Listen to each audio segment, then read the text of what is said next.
اعوذ باللہ من الشیطان الرجیم بسم اللہ الرحمن الرحیم۔ سورہ تغابن کی 2 آیتیں پڑھ رہا ہوں، آیت نمبر 8، آیت نمبر 9۔ فَآمِنُوا بِاللَّهِ وَرَسُولِهِ وَالنُّورِ الَّذِي أَنزَلْنَا، پس اللہ پر ایمان لاؤ اور اس کے رسول پر اور اس نور پر جو ہم نے اتارا ہے۔ واللہ بما تعملون خبیر، اور اللہ جانتا ہے جو کچھ تم کرتے ہو۔ یوم یجمعکم لیوم الجمع ذالک یوم التغابن، جس دن وہ تم سب کو ایک جگہ جمع ہونے کے دن جمع کرے گا، یہی ہار جیت کا دن ہوگا، یہی ہار جیت کا دن ہوگا۔ وَمَن يُؤْمِن بِاللَّهِ وَيَعْمَلْ صَالِحًا يُكَفِّرْ عَنْهُ سَيِّئَاتِهِ وَيُدْخِلْهُ جَنَّاتٍ تَجْرِي مِن تَحْتِهَا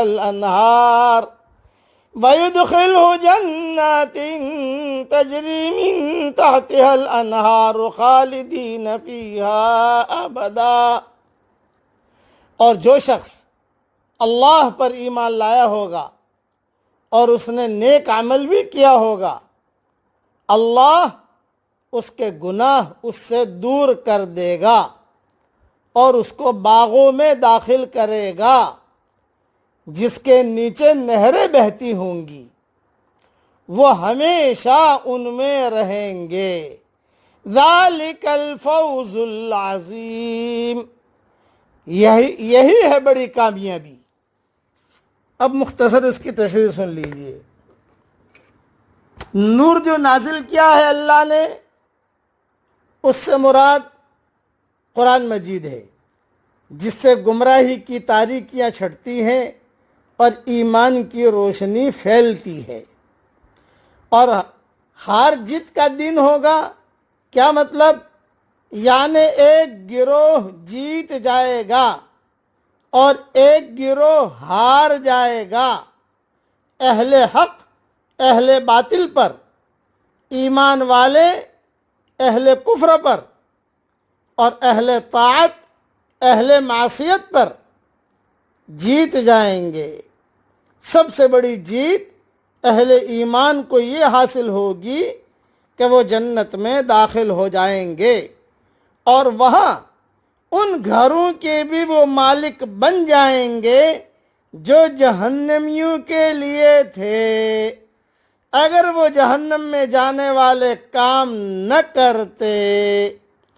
اور سب سے بڑی ہار جہنمیوں کے حصے میں آئے گی جو جہنم میں داخل ہوں گے، جنہوں نے خیر کو شر سے، عمدہ چیز کو ردی سے، اور نعمتوں کو عذاب سے بدل لیا۔ غبن کے معنی نقصان اور خسارے کے ہیں، اور غبن کے معنی نقصان اور خسارے کے بھی ہیں، یعنی نقصان کا دن۔ اس دن کافروں کو تو خسارے کا احساس ہوگا ہی، کافر تو کہیں گے ہی کہ ہم خسارے میں ہیں، لیکن اہل ایمان کو بھی خسارے کا احساس ہوگا۔ کیوں ہوگا؟ اس کی تشریح سنیے۔ اہل ایمان کو بھی اس اعتبار سے خسارے کا احساس ہوگا کہ انہوں نے اور زیادہ نیکیاں کر کے مزید درجات کیوں نہ حاصل کیے۔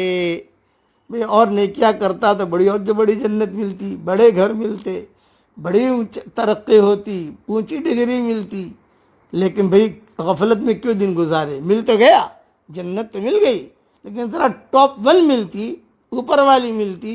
اس اعتبار سے اہل ایمان جو ہے یہ بھی سوچتے رہے کہ کافر بے ایمان تو سوچے گا ہی سوچے گا کہ صاحب میرے جو گھر تھے جنت میں وہ بھی چلے گئے، جہنم میں آ گیا، اور میرے جو گھر تھے وہ سارے کے سارے جنتیوں کو مل گئے، وہ تو ہو گیا، لیکن میری زندگی بھی ختم ہو گئی، خسرت دنیا والآخرہ.